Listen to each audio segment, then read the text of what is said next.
नमस्कार दोस्तों, advance classes online platform पे मैं ब्रजेश कुमार करंट अफेयर्स के साथ आपका स्वागत करता हूं। तैयार हो जाइए करंट अफेयर्स के बेहतरीन क्वेश्चंस, बेहतरीन जानकारी के साथ और तैयार कर लीजिए अपनी नोटबुक। राइट, देखते हैं पहला क्वेश्चन। देखिए, अनिरुद्ध जगन्नाथ का संबंध किस क्षेत्र से था और हाल ही में इनका निधन हो गया है। ये जो थे आपके अनिरुद्ध जगन्नाथ, ये आपके मॉरिशस के, ये इनका संबंध था, ये था राजनीति से संबंधित थे। ध्यान रखना, राजनीति से इनका संबंध था। और ये कौन थे, इनके बारे में बताता हूं आपको। ये अनिरुद्ध जगन्नाथ, ये मॉरिशस के पूर्व प्रधानमंत्री थे। मॉरिशस के पूर्व प्रधानमंत्री और 18 साल से अधिक का इनका कार्यकाल रहा है। 18 साल से अधिक का इनका कार्यकाल रहा है और देश के सबसे लंबे समय तक रहने वाले ये प्रधानमंत्री हैं। ध्यान रखना, अनिरुद्ध जगन्नाथ। मॉरिशस की राजधानी दोस्तों ध्यान रखना पोर्ट लुइस, राइट। और यहाँ की मुद्रा ध्यान रखना, एक तो मॉरिशस का डॉलर भी है और एक रुपी भी है। राइट, मॉरिशस ये अफ्रीका कॉन्टिनेंट के अंदर आता है, ध्यान रखिएगा मॉरिशस। और ध्यान रखना, ये कौन थे आपके पूर्व प्रधानमंत्री जिनका हाल ही में निधन हो गया है और देश में सबसे लंबे समय तक रहने वाले प्रधानमंत्री। और मॉरिशस का आर्थिक चमत्कार का इनको जनक भी कहा जाता है। फादर ऑफ इकोनॉमिक मैजिक, आर्थिक चमत्कार का इनको जनक भी कहा जाता है। राइट, नेक्स्ट देखते हैं दोस्तों। नेक्स्ट देखिए, अंतरराष्ट्रीय हॉकी महासंघ, अंतरराष्ट्रीय हॉकी महासंघ, इंटरनेशनल हॉकी फेडरेशन की विश्व रैंकिंग में शीर्ष पर कौन सी देश की टीम है। दोस्तों, अंतरराष्ट्रीय हॉकी महासंघ जिसका मुख्यालय है स्विट्जरलैंड के अंदर, मैंने बताया भी था आपको, इसका मुख्यालय है स्विट्जरलैंड के अंदर। ध्यान रखना, इसका मुख्यालय है स्विट्जरलैंड, इसका मुख्यालय है स्विट्जरलैंड। और पहले नंबर पर है दोस्तों इसके अंदर बेल्जियम।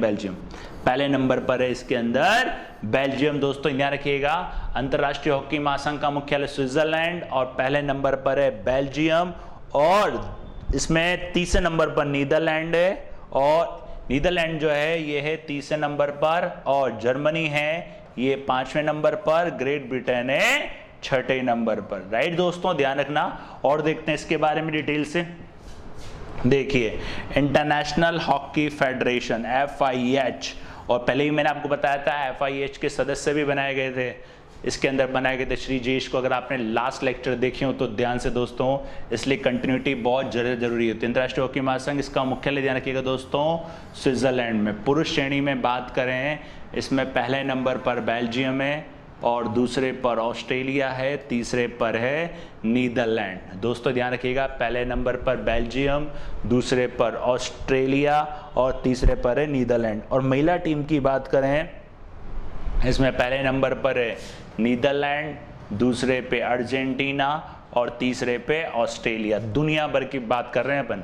और अगर भारत की बात करें तो भारत की जो पुरुष टीम है वो है 4थे नंबर पर। और अगर महिला टीम की बात करें, महिला टीम है 9वें नंबर पर। बेल्जियम जो था दोस्तों वो लास्ट टाइम भी टॉप पे था, अभी भी टॉप पे ही है। और भारत की जो रैंकिंग है वो भी बरकरार है, लास्ट टाइम भी 4थे नंबर पे था और अभी भी 4थे नंबर पर है पुरुष का। ध्यान रखना। राइट, नेक्स्ट देखते हैं दोस्तों। Indus best mega food park कहां बनाया गया है। Indus best mega food park कहां बनाया गया है। ये पार्क बनाया गया है दोस्तों छत्तीसगढ़ के अंदर। ये पार्क बनाया गया है दोस्तों छत्तीसगढ़ के अंदर, मेगा फूड पार्क। इसकी क्या खासियत है वो देखते हैं। ये आप देख सकते हैं mega food park, Indus best mega food park इन छत्तीसगढ़। और इसका जो कार्य रहेगा दोस्तों, यह फूड पार्क किसानों के लिए बेहतर मूल्य प्राप्त और उत्कृष्ट भंडारण और किसानों के लिए एक वैकल्पिक बाजार प्रदान करेगा। ये काम करेगा, ध्यान रखना। ये फूड पार्क किसानों के लिए बेहतर मूल्य प्राप्त, उत्कृष्ट भंडारण और किसानों के लिए एक वैकल्पिक बाजार प्रदान करेगा। ध्यान रखना कहां खुला ये दोस्तों, छत्तीसगढ़ में, राइट। नेक्स्ट देखते हैं। नेक्स्ट देखिए, हाल ही में एडीबी द्वारा किस राज्यों को सड़क संबंधित परियोजना के लिए $2.5 मिलियन दिए जाएंगे। एडीबी दोस्तों ध्यान रखना, Asian development bank, Asian development bank, इसके सदस्य ध्यान रखना दोस्तों 68 देश, और इसमें 68 में 49 तो एशिया से हैं और बाकी के जो 19 हैं दोस्तों वो हैं अन्य। इसका मुख्यालय दोस्तों फिलीपींस में, मनीला फिलीपींस में, राइट। एशियन डेवलपमेंट बैंक याद रखिएगा। किस राज्य को दिए जाएंगे दोस्तों, ये राज्य है आपका सिक्किम को दिए जाएंगे। किसके लिए दोस्तों दिए जाएंगे, ये दिए जाएंगे सड़क परिवहन के लिए, ये दिए जाएंगे दोस्तों सड़क परिवहन के लिए। किसको दिए जाएंगे, सिक्किम राज्य को, सड़क संबंधित परियोजनाओं के लिए $2.5 मिलियन, $2.5 मिलियन। और एडीबी आपको याद हो काफ़ी सारी कंट्रीज को देता रहता है। पंजाब को भी दिए थे इसने, मतलब पानी वगैरह के लिए, और मिजोरम को भी दिए थे स्वास्थ्य सेवाओं के लिए, और काफ़ी सारी कंट्रीज को स्वास्थ्य सेवाओं के लिए भी दिए हैं। कलकत्ता, वेस्ट बंगाल को वगैरह को भी दिए थे इसने, एडीबी ने, एशियन डेवलपमेंट बैंक। ध्यान रखना सिंह। और ये जो पैसा दिया जाएगा दोस्तों केंद्र सरकार की तरफ से आएगा, केंद्र सरकार की तरफ से। कैंसर मतलब इन दोनों के जो बीच में मीडिएटर रहेगा वो रहेगी केंद्र सरकार, भारत सरकार, केंद्र सरकार बोल लो या फिर भारत सरकार, वो इन दोनों के बीच में क्या रहेगी, मीडिएटर, माध्यम, राइट। नेक्स्ट देखते हैं दोस्तों, नौसेना द्वारा किस हाइड्रोग्राफिक सर्वेक्षण पोत को सेवा मुक्त किया गया है। नौसेना द्वारा हाल ही में इसको सेवा मुक्त कर दिया गया है। यह है आपका INS संध्यक। ध्यान रखना दोस्तों, INS संध्यक। और इसके पहले एक और मुक्त हुआ था दोस्तों, वो भी देख लीजिए ऑप्शन में, INS राजपूत, INS राजपूत। इससे पहले इसको किया गया था INS राजपूत को, राइट। और INS कोलकाता आप जानते हैं ऑपरेशन समुद्र सेतु 2 में ये शामिल था। INS मतलब ध्यान रखिएगा इंडियन नेवल शिप, और अगर ICG हो इंडियन कोस्ट गार्ड तो ध्यान रखना ICG मतलब तटरक्षक बल का जहाज है। एक जहाज था सजग जिसको कमीशन किया गया था, संध्यक। ध्यान रखना दोस्तों, ये आपका INS संध्यक, INS संध्यक, राइट। और हाइड्रोग्राफिक सर्वेक्षण पोत ये 40 वर्षों से राष्ट्र की सेवा में रहा है और 1981 में इसको शामिल किया गया था, मतलब कमीशन किया गया था। लगभग 200 प्रमुख जल सर्वेक्षण इसने किए हैं, 200 प्रमुख जल सर्वेक्षण इसने किए हैं। ऑपरेशन पवन, श्रीलंका, ये एक पवन चलाया गया था श्रीलंका से भारतीयों को बचाने के लिए, ऐसा कुछ पवन वो था। और एक ऑपरेशन रेनबो, सुनामी में फंसे भारतीयों के लिए इसने भी काम करा था, उसमें इसने सक्रिय भागीदारी निभाई थी। ध्यान रखना INS संध्यक। और दोस्तों मेन बात, INS तो है ये किया गया है, लेकिन इसमें मेन है ये हाइड्रोग्राफिक सर्वेक्षण पोत। ध्यान रखना हाइड्रोग्राफिक सर्वेक्षण पोत INS संध्यक, राइट। तो ध्यान रखना कौन सा, ये INS संध्यक 1981 में शामिल हुआ था और 40 वर्ष तक इसने सेवा करी, अब इसको रिटायर किया गया। नेक्स्ट देखिए, किसे IAF का नया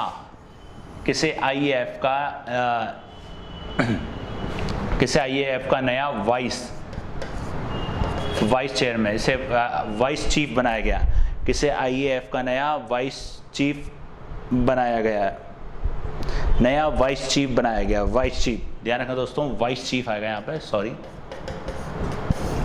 वाइस चीफ बनाया गया है। ये हैं आपके एयर मार्शल विवेक राम चौधरी, एयर मार्शल विवेक राम चौधरी, ये तो वाइस हैं। और अगर चीफ की बात करें दोस्तों, राकेश कुमार भदौरिया, बताया था मैंने आपको, राकेश कुमार भदौरिया, ये आपके चीफ हैं, राइट। इंडियन एयरफोर्स की याद रखिएगा दोस्तों, ये रहे आपके एयर मार्शल चीफ विवेक राम चौधरी नए IAF वाइस चीफ। और ये जो स्थान लेंगे रहेंगे बल्लभा राधा कृष्णा का स्थान लेंगे, बल्लभा राधा कृष्णा का स्थान लेंगे। वायुसेना दिवस कब आता है दोस्तों? 8 अक्टूबर को। ध्यान रखना दोस्तों, 8 अक्टूबर को आता है वायुसेना दिवस, राइट। नेक्स्ट देखते हैं।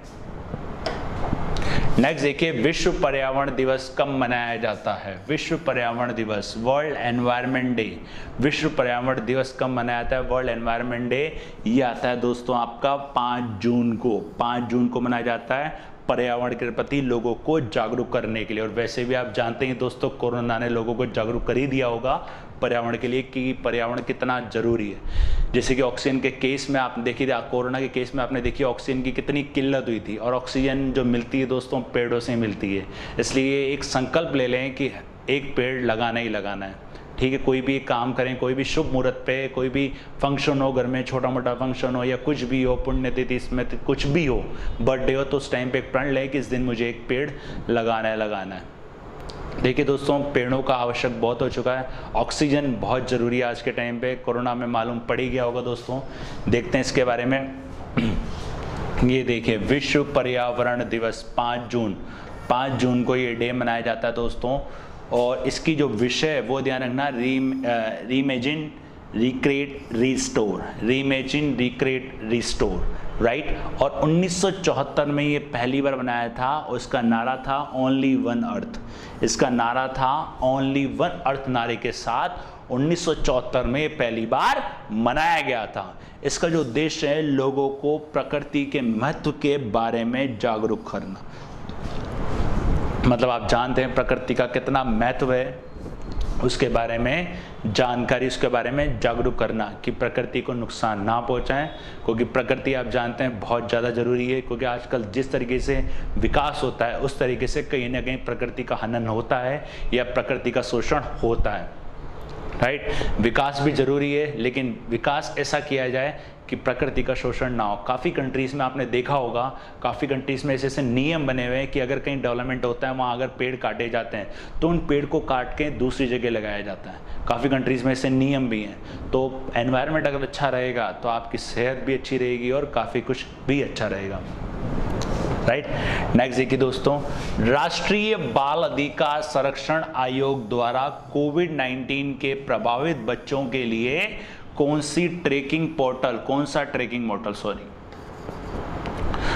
ट्रैकिंग पोर्टल लॉन्च किया गया? ये है दोस्तों आपका बाल स्वराज ट्रैकिंग पोर्टल लॉन्च किया गया है राष्ट्रीय बाल अधिकार संरक्षण द्वारा। और ये आप देख सकते हैं NCPCR, national commission for protection of child rights. ध्यान रखना, ये जो इसकी फुल फॉर्म में राष्ट्रीय बाल अधिकार संरक्षण आयोग, national commission for protection of child rights, कोविड-19 से प्रभावित बच्चों की देखभाल, सुरक्षा और बच्चों के लिए ऑनलाइन ट्रैकिंग पोर्टल है। ध्यान रखना, ऑनलाइन ट्रैकिंग पोर्टल कौन सा है दोस्तों? बाल स्वराज। और इसके अंतर्गत वे सभी बच्चे हैं जिन्होंने पारिवारिक समर्थन खो दिया है और उनकी देखभाल के लिए ये पोर्टल काम करेगा।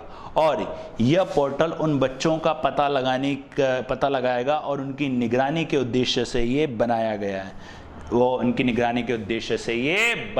कोविड-19 में जो बच्चे हैं, जो बच्चे प्रभावित हुए हैं, किसी भी तरीके से प्रभावित हुए हैं, उनका पता लगाएगा और उनको फिर भरण पोषण ये जो भी है उनके लिए वो काम करेगा, राइट दोस्तों। ध्यान रखना, national commission for protection of child rights, right. Next देखते हैं। नेक्स्ट देखिए, विश्वामित्र नदी परियोजना किस राज्य में है?